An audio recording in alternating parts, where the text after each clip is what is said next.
Well, good morning, everybody. And this is Eric. I'm out here boondocking at Lake Comanche here in Ione, California, which is south and east of Sacramento. And wanted to just talk briefly about what I do to kind of conserve resources. Since I'm boondocking, for those of you that are not RVers watching this video, that means I'm not hooked up to any sort of infrastructure. There's no water, no sewer, no electricity. So I'm relying on everything that's on board. I have solar panels on the roof to help provide energy. I also have a generator for also helping to charge the batteries and run some of the heavier load equipment on board.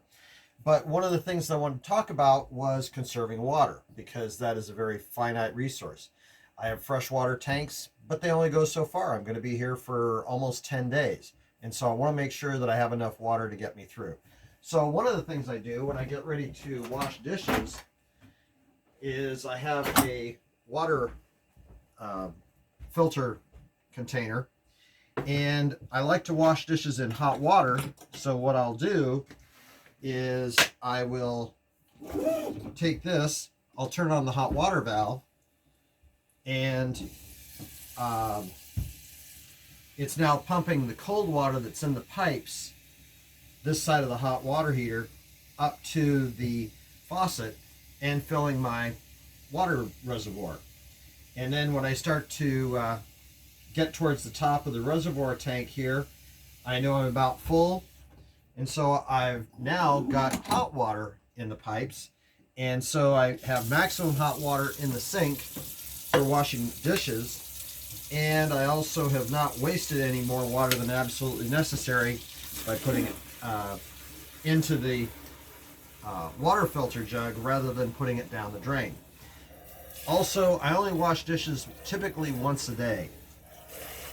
This way I only fill the sink once with a little bit of soapy water instead of going through it 2 or 3 times.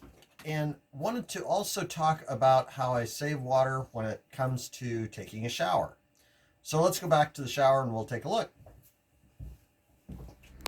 So in boondocking, this is one of the things we do when it comes to taking a shower. You need to get hot water, and what you do is you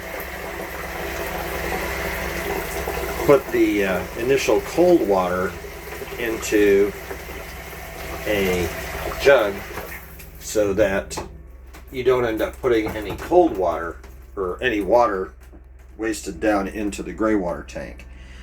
It's perfectly clean, and so that goes in there, and then I use that for giving water to Remy. So as you see, there's numerous ways that I try to go about conserving my water consumption. And I hope you have yourselves a great day. Stay safe out there and safe travels.